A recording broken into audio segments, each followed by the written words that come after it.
Salut, je suis Bébert, le ver de terre. Tu te rappelles de moi? On s'est déjà vu dans une vidéo.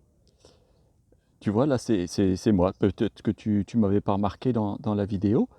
Et puis, tu sais, en ce moment, il arrive une drôle d'histoire chez les humains. Il y a un virus qui les embête. Et du coup, ils sont tous confinés chez eux. Et puis, les pauvres élèves, bah, il faut qu'ils travaillent. Et les professeurs, ils leur donnent du travail à faire euh, pour essayer de faire comme si c'était l'école. Mais voilà, donc moi comme tu me connais peut-être pas encore très bien, eh ben, je vais t'expliquer un petit peu bah, qui je suis. Bah, voilà, moi je suis un ver de terre, mais c'est très simple de dire ça, mais on est plusieurs copains en fait dans les vers de terre.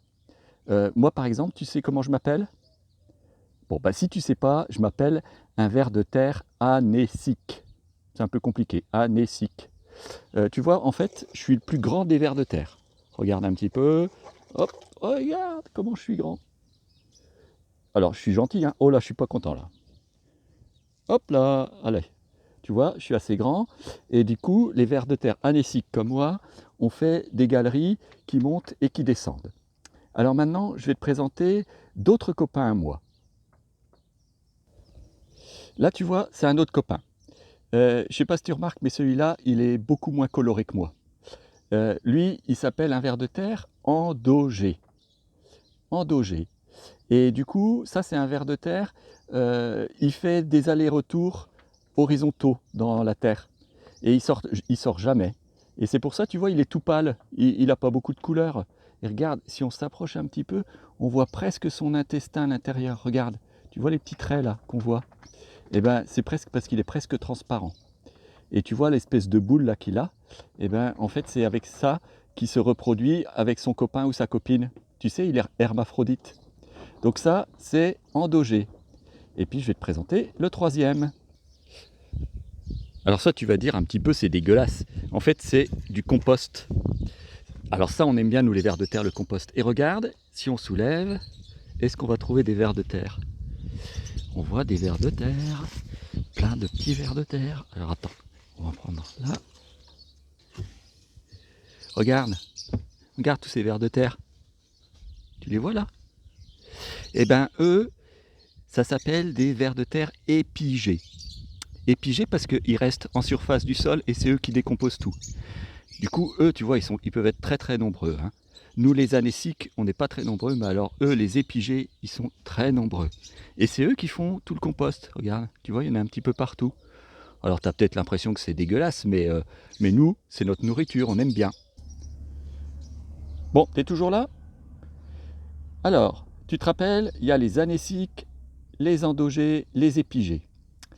Alors, je vais te faire travailler un petit peu, toi, le jeune humain. Euh, Je vais te donner par exemple le poids des vers de terre. Imaginons, c'est à peu près ça. Les épigés, ils font 0,3 grammes. Les endogés, ils font à peu près 1 gramme. Et les anéciques font à peu près 7 grammes. Alors si je te dis qu'il y a, dans un endroit, 7 épigés, 9 endogés, 8 anéciques. À ton avis, ça fait combien de grammes en tout? Donc il y a 7 épigés, 9 endogés, 8 anéciques. Combien ça fait de grammes en tout? Alors tu fais ton petit calcul, et si tu le fais bien, eh ben, je peux te dire que ça fait à peu près ce qu'on trouve, la quantité, ça fait à peu près ce qu'on trouve dans 100 kilos. 100 kilos de terre. D'accord? Donc dans 100 kilos de terre, tu vas me dire combien on trouve de grammes de vers de terre. Et alors, je te pose une autre question. Maintenant, si on a 500 kilos de terre, ça fait combien de vers de terre qu'il y a en tout de chacune des espèces épigées, endogées, anéciques? Allez, tu fais ce petit calcul-là? Vas-y.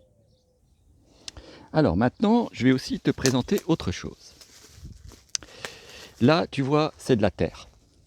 C'est là-dedans qu'on vit. Alors, les épigées, eux, c'est un petit peu dans le compost, tu l'as vu, mais autrement, nous, c'est dans la terre. Tu vois, c'est ça, la terre. Voilà. Alors, ce que je te propose, toi, tu crois que la terre, il n'y a que ça. Mais en fait, c'est pas tout à fait vrai. Dans la terre, il y a plein de choses. Regarde, on voit des racines. Tu vois ce qui est blanc là, c'est des racines. On trouve les vers de terre, comme moi j'étais. Et puis on voit des petits bouts de paille, tu vois qui est là. Et en fait, la terre, c'est pas que de la terre. Ce que je te propose comme jeu, c'est que tu vas mettre cette terre-là, tu vois, tu la mets dans ta main, et puis tu la fais en petits morceaux comme ça, et tous ces petits morceaux, tu vas les mettre dans une bouteille transparente. Et puis tu mets toute cette terre, tu fais à peu près 15 cm de haut de terre, et après tu rajoutes de l'eau. Et tu secoues très très fort. D'accord? Et après, tu regardes ce que ça peut donner. Alors moi je vais te montrer, je suis Bébert le ver de terre, j'ai tout préparé. À la fin, tu vois, tu as la bouteille en verre, et puis tu as la terre qui est en dessous. Et du coup, tu t'aperçois qu'il y a différentes couches. Alors peut-être qu'à la vidéo, ça ne se voit pas bien, mais en fait, tu as différentes couches. Ce qui est tout en bas, c'est le sable. Ce qui est au milieu, le L, c'est limon. Et ce qui est tout en haut, c'est l'argile. Et en fait, nous, les vers de terre, on vit dans la terre dans laquelle tu as du sable, du limon et de l'argile. Et tu vois, donc dans la terre que j'ai prélevée ici, tu as 2 cm de sable, tu as 5 cm de limon, hein, entre 2 et 7, et puis tu as 4 cm d'argile. Alors, à ton avis, quelle est la proportion de sable, de limon et d'argile dans cette terre-là? C'est-à-dire, quel est le pourcentage de sable, de limon et d'argile? Ok? Et du coup, si tu sais faire ça, je te montrerai une prochaine vidéo où je t'expliquerai qu'il y a encore d'autres choses dans la terre. Mais ça sera pour une autre fois. Ok? Alors, donc tu fais les exercices avec la quantité de vers de terre et puis l'autre exercice avec la quantité de sable, de limon et d'argile. Et voilà. Et tu as vu Bébert le ver de terre là, il est en train de se sauver. Bah ouais, il est temps de retourner dans la terre maintenant que j'ai fait ma vidéo. Allez, à bientôt les amis, salut!